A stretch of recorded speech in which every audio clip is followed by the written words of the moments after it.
Shalom, bien-aimés dans le Seigneur. Que la grâce et la paix de notre Seigneur Jésus-Christ soient avec chacun de vous. Nous sommes encore là ce soir pour notre séance d'études bibliques. Toujours avec le même thème que nous avons commencé depuis le mercredi passé. La fin des temps et le retour de Jésus-Christ. Et ils nous souviennent que le mercredi passé, j'avais défini ce que c'est que la fin des temps. Et j'ai donné la chronologie des événements. Et comme je l'avais dit le mercredi, cette série d'enseignements, je ne le fais pas pour nous donner rien que des informations, non. C'est vrai que pour plusieurs d'entre nous qui sont à Péniel ou à Sion, cet enseignement serait un rappel pour nous, parce que je me suis mis sur moi-même. Chaque année, comme cela se doit d'ailleurs, de faire un enseignement sur la fin des temps et le retour de Jésus-Christ de Nazareth. Mais comme je l'ai dit, je voudrais que cette année, de façon spéciale, et d'ailleurs les années prochaines, si le Seigneur nous permet d'avoir encore les années prochaines, que cette série d'enseignements puisse vraiment réveiller la conscience de chacun de nous. Je l'avais dit, les signes dont on a toujours parlé sont en train de s'accomplir sous nos regards. Donc nous n'avons plus le droit de nous amuser avec cet enseignement. Nous n'avons plus le droit de prendre cet enseignement comme des informations. Et nous n'avons plus le droit d'enseigner pour que cela soit incompréhensible pour certaines personnes. Et c'est ça qui m'a amené à dire que je parlerai de façon terre à terre. Je vais expliquer à fond les choses. Et j'irai aussi doucement que cela se peut, pour que tout le monde puisse comprendre. Le mercredi passé, je nous disais que l'Église est en train de traverser ces derniers moments sur la terre. Parce que quand on dit la fin des temps, ça ne veut pas dire l'anéantissement du monde. Ça ne veut pas dire que nous allons tous disparaître, non. Mais on est en train de parler d'abord de la fin de l'Église sur la terre. On est en train de parler de la fin de temps selon les hommes. Et nous allons entrer maintenant dans l'éternité. Une dimension dans laquelle il n'y a plus le temps. L'éternité, ce n'est pas un temps sans fin, non. Mais c'est l'absence du temps. Nous n'aurons plus le temps. Et ce soir, nous allons continuer avec les signes que le Seigneur nous a laissés, que nous allons voir et savoir que c'est la fin des temps. Et en même temps, le retour de notre Seigneur Jésus-Christ. Je commence en te disant ceci, que par rapport à la fin des temps, par rapport au retour de Jésus-Christ, Dieu ne nous a pas laissés dans le noir ou bien dans l'impasse. Mais il nous a donné des signes précurseurs. Il nous a donné certains signaux que lorsque nous allons les voir, nous saurons que Jésus-Christ est à la fin des temps, est à la porte. Et que bientôt il sera là. Et la Bible nous dit, dans le livre de Amos, que Dieu ne fait rien sur la terre sans en montrer cela d'abord à ses serviteurs les prophètes. Il parle toujours. Il avertit toujours. Mais comme le livre de Job l'a dit, seulement les humains ne prenons pas garde à ce que Dieu est en train de dire. Laisse-moi te répéter encore ceci. Tout ce qui se passe dans notre monde aujourd'hui, pour celui qui connaît très bien les Saintes Écritures. Et qui sait que Dieu parle toujours. Une telle personne ne peut pas être surprise par les événements. Parce que Dieu nous a déjà avertis que telle et telle chose vont venir. Et ce qui me réjouit de façon spéciale par rapport au retour de Jésus-Christ et la fin des temps, Dieu n'a pas seulement donné ça à certains prophètes qui vont les révéler maintenant, non. Mais Dieu a tout mis dans les Saintes Écritures. On n'a plus besoin aujourd'hui de nouvelles prophéties par rapport à la fin des temps et par rapport au retour de Jésus-Christ. Mais si nous lisons très bien les Saintes Écritures, nous allons voir les signes que Dieu a déjà mis dans sa parole par rapport à la fin de ces temps et par rapport à son retour. Et quels sont alors ces signes? Les signes sont pratiquement dans toutes les Écritures, dans tous les livres de la Bible. Mais pendant notre enseignement, nous allons nous focaliser sur Matthieu chapitre 24, Luc chapitre 21 et Apocalypse chapitre 6. Ce sont les trois chapitres de la Bible que nous allons plus utiliser ce soir pour nous parler des signes de la fin des temps. Et surtout dans Matthieu chapitre 24, vous allez voir que quand Jésus-Christ a commencé à parler, tantôt il parle de l'Église, tantôt il parle d'Israël, tantôt il parle du monde entier, ou bien il parle des nations. Donc pour ceux-là qui vont lire Matthieu chapitre 24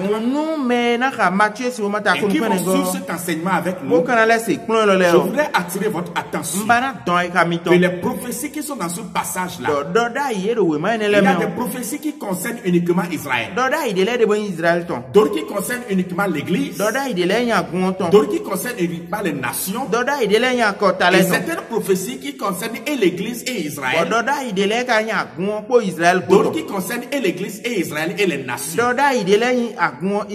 Donc les prophéties desquelles je vais parler ce soir vont plus concerner l'Église et les nations. Ce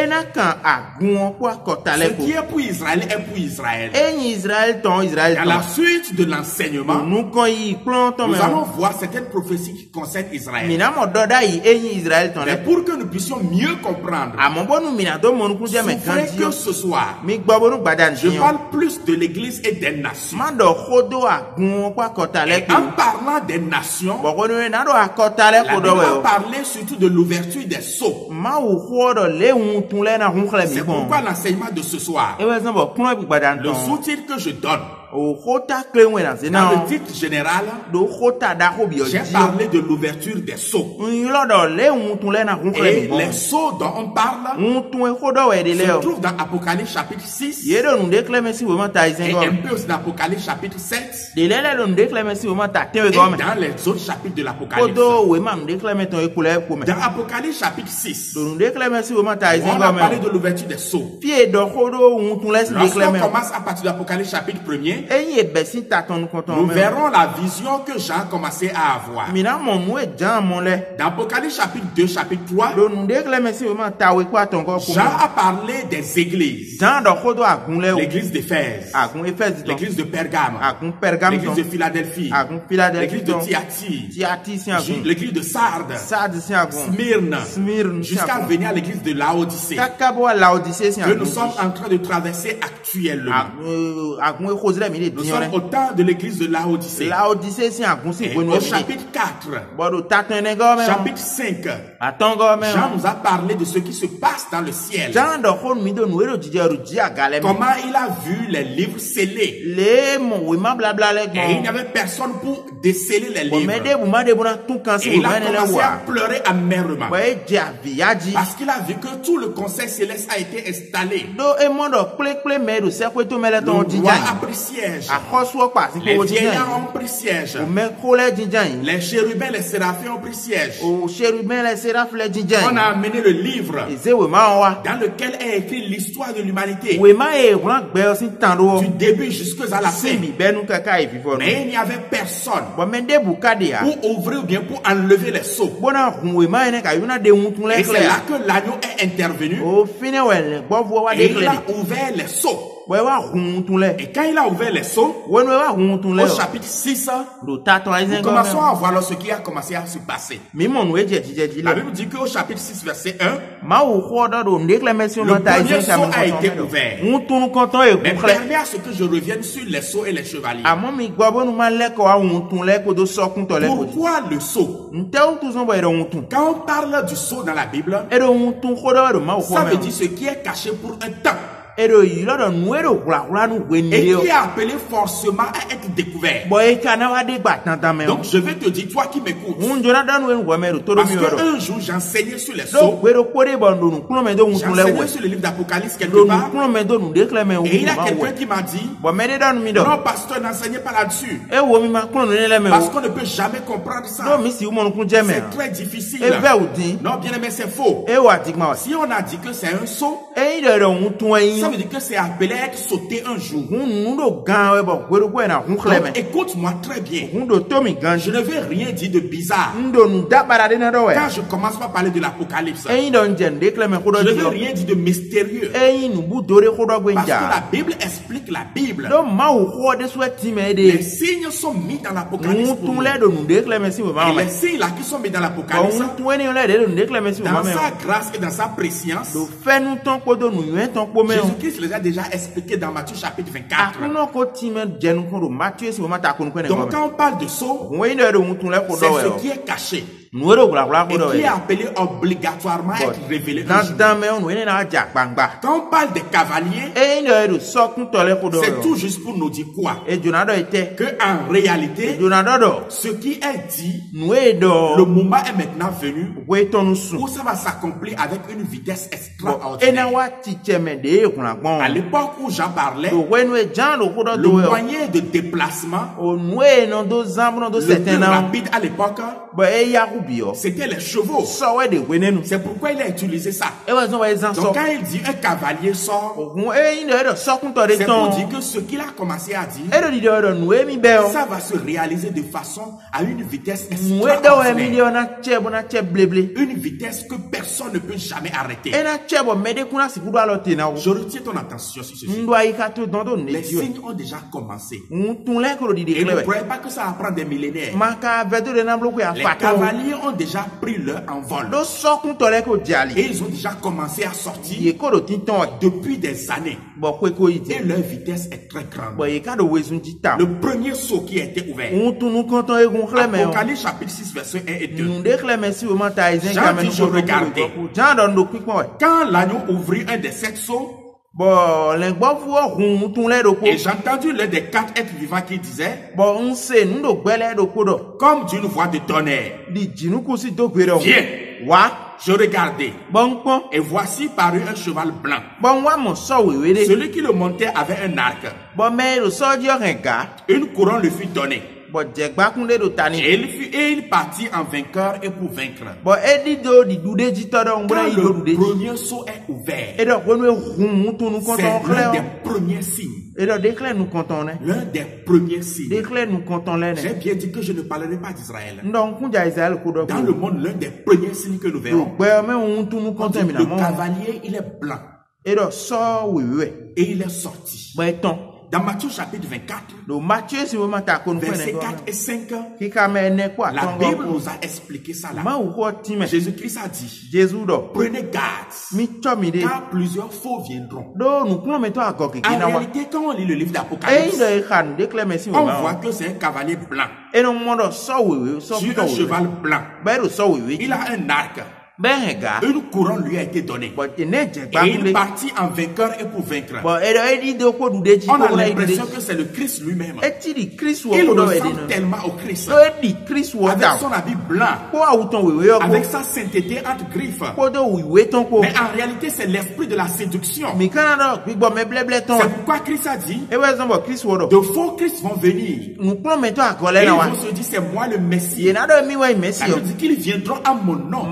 Le premier des signes que nous allons voir, pardon, que nous sommes en train de voir déjà, c'est l'apparition des faux Christ, des faux Messies, les imposteurs, les menteurs qui vont venir pour dire que nous sommes le Christ.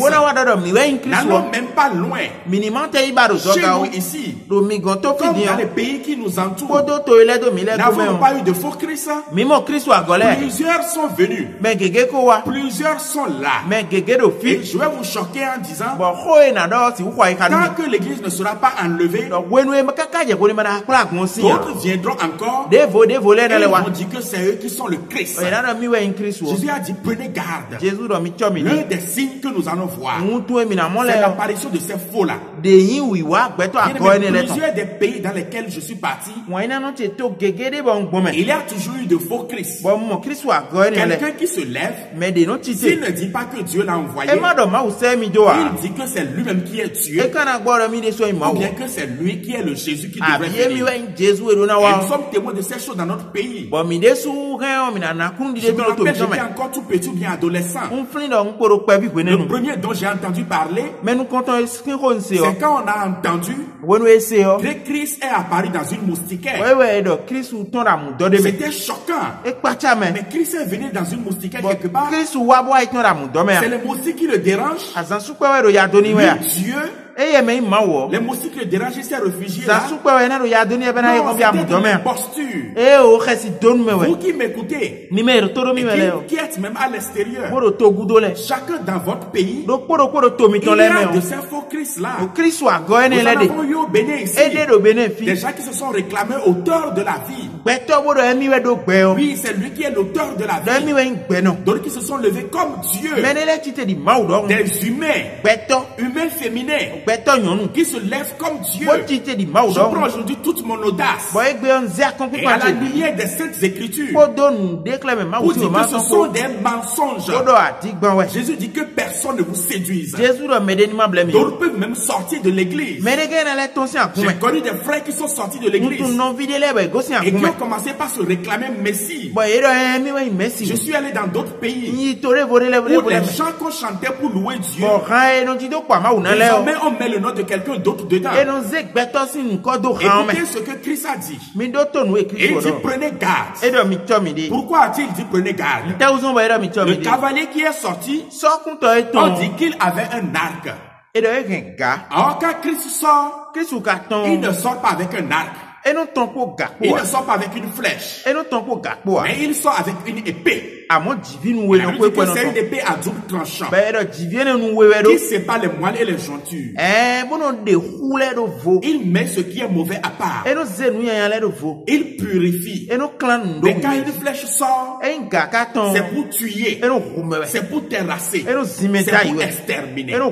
Vous qui suivez les faux Christ, vous qui avez connu la vérité auparavant, mais parce que vous voulez peut-être de miracles, vous voulez une satisfaction automatique, vous voulez une guérison instantanée, et vous allez vers ces faux Christ là. Des fois vous êtes conscient que c'est du faux. Vous prenez ces sels, vous prenez ces os, ces cailloux, ces sables, ces colliers, ces bracelets, quel que soit ce que vous prenez, vous êtes conscient que ce n'est pas dans la parole de Dieu. Mais vous dites non, on a prié sur ça, donc on peut toujours prendre ça là. Lui aussi c'est un homme de Dieu. Ta conscience te dérange quand tu vas là. Écoute la voix de ta conscience. C'est une flèche qu'on va envoyer un jour contre toi. Cette flèche là va te transpercer et elle va te tuer. C'est pourquoi Christ a dit prenez garde. Le premier cavalier qui est sorti, il est habillé en blanc sur un cheval blanc, mais il ne tenait pas l'épée qui est la parole de Dieu. tenait une flèche. Et quand on a parlé de flèche dans Éphésiens, on a dit que ce sont les traits enflammés de l'ennemi. Donc ça nous montre clairement que ici ce n'est pas le Christ, c'est le faux Christ. Et qu'il lance des traits enflammés. Que le Seigneur préserve vraiment son église. Même juste dans nos églises, il y a de tels faux Christ qui détruisent les gens. Le deuxième signe dont le Christ nous a parlé, et qui est le deuxième sceau, se trouve dans Apocalypse chapitre 6. Et son interprétation, c'est dans Matthieu chapitre 24. Dans Apocalypse 6, 3 à 4. La Bible dit, ou bien Jean dit ceci. Quand il ouvrit le second sceau, j'entendis le second être qui disait, viens. Et il sortit un autre cheval, roux. Celui qui le montait reçut le pouvoir d'enlever la paix de la terre. Afin que les hommes s'égorgeassent les uns les autres, et une grande épée lui fut donnée. Et dans Matthieu chapitre 24, versets 6 à 8, Jésus a dit, vous entendrez les bruits de guerre, les guerres et les soulèvements. Les nations se lèveront les unes contre les autres. Laisse-moi te dire ceci. Quand on ouvre un seau et que le second vient, ça ne veut pas dire que le premier est fermé. Mais tout continue toujours. Les faux Christ sont sur la terre. On dit que le second signe qu'on verra. Et qu'on a déjà d'ailleurs commencé par voir. Il a dit que c'est des guerres, des bruits de guerre. Et aujourd'hui, reconnaissons le très bien. Il y a la guerre dans tous les pays. Là où il n'y a pas la guerre, on a les bruits de guerre. Là où il n'y a pas de bruits de guerre, il y a des soulèvements. Citez-moi un seul pays au monde où on n'entend ni guerre, ni bruit de guerre, ni soulèvement. Non. Parce que le deuxième cavalier est libéré depuis. Et on a dit que le cheval qu'il montait avait la couleur rousse. Et cette couleur, c'est la couleur du sang. C'est pourquoi une épée lui est donnée. Et on dit la puissance lui est donnée d'enlever la paix de la terre, afin que les hommes s'égorgeassent les uns les autres. Donc quand il est venu pour faire répandre le sang. Et le sang se répand aujourd'hui partout. Les pays s'attaquent partout. Les gens se tuent les uns les autres. Dans les pays, un même pays, des rébellions se forment. Et les hommes se tuent comme des poulets. C'est un signe de la fin des temps. Et Christ nous a déjà prévenu par rapport à ça. Même dans Matthieu 24, il a dit, quand vous allez voir ça, vous serez choqués. Les gens vont se poser des questions. Et Christ ajoute, mais ce n'est pas encore la fin. Ça veut dire que les guerres dont nous sommes en train de parler vont toujours continuer. Parce qu'il y a une de ces guerres dont la Bible a parlé et qui est surtout liée à Israël, qui va se produire bientôt dans le Moyen-Orient. Une guerre terriblissime où le sang va couler à flot. Donc c'est pour dire que ce que nous voyons aujourd'hui, il y a encore pire que ça qui vient. Je ne le dis pas pour te faire peur. Parce que le maître qui a fait la prophétie, il a dit que nous serons protégés. Que aucun cheveu de notre tête ne tombera. Parce que le Père Céleste va veiller sur nous. Mais je te dis ces signes-là pour que tu saches que le maître est à la porte. Parce que jusqu'à présent, il y a beaucoup de chrétiens qui continuent encore à s'amuser. Beaucoup de chrétiens s'amusent avec la foi. Et ils ne savent pas que le retour de Christ est proche. On leur a dit des mensonges. Comme nous l'avons dit le mercredi passé. Non, Christ ne viendra pas. Quand quelqu'un meurt là, Christ est déjà venu pour lui. Pour d'autres là, non, ce sont des fables qu'on a train de raconter. Christ ne viendra jamais. Et ils vivent n'importe comment. Bien-aimé, méfie-toi. Les faux Christ que tu es en train de suivre, les guerres que tu es en train de voir, sont en train de te dire que le second sceau, le second chevalier, le cavalier, est déjà sorti. Et il a commencé beaucoup depuis le temps d'inspirer des gens afin qu'ils s'égorgent les uns les autres et que le sang puisse couler. Le troisième sceau, et qui est le troisième signe, qui se produit également depuis. Se trouve versets 5 et 6 de Apocalypse chapitre 6. La Bible dit: quand il ouvrit le troisième sceau, j'entendis le troisième être vivant qui disait: viens. Je regardais, et voici, parut un cheval noir. Celui qui le tenait une balance dans sa main. Et j'entendis au milieu des quatre êtres vivants une voix qui disait: une mesure de blé pour un denier, et 3 mesures d'orge pour un denier. Mais ne fais point de mal à l'huile et au vin. Et dans Luc chapitre 21, j'avais dit que je vais baser aussi sur le livre de Luc chapitre 21. Au verset 11, la Bible dit qu'il aurait la famine. Qu'il aurait la famine. Qu'est-ce que la Bible est en train de dire ici? Dans Apocalypse, on a dit que quand le troisième cavalier est sorti, il avait quoi en main? Une balance. Ça veut dire qu'un temps viendra, et il est déjà venu, on va mesurer la nourriture pour tout le monde. C'est pourquoi lui est sorti avec une balance. Et la voix a bien dit aussi, une mesure de blé, je vais parler en africain, une mesure de maïs, pour une pièce d'argent, et 3 mesures de riz, pour une pièce d'argent. Ça veut dire que le temps viendra où tu ne mangeras plus comme tu veux. Les gens ne mangeront plus comme ils veulent. Mais quand ils iront, bien qu'ils auraient l'argent, manger serait difficile. Pour ne pas dire très difficile. Ce cavalier n'est-il pas déjà sorti? Oui, il est déjà sorti depuis. Même juste dans notre pays ici. Toi aujourd'hui tu manges à ta faim. Il y a des gens qui ne mangent pas à leur faim. Dans d'autres pays que le nôtre, trouver à manger, ça devient vraiment une bataille. Les gens ne mangent pas du tout. Même par jour, peut-être mangent sur une fois. Et il y a d'autres par semaine. Ils mangent 2 ou 3 fois. Pourquoi? Parce qu'on a commencé par mesurer les choses. La famine est en train de déranger. Même il y a des pays en Occident. Je vous dis, les gens mangent difficilement. Parce que ce troisième cavalier est sorti.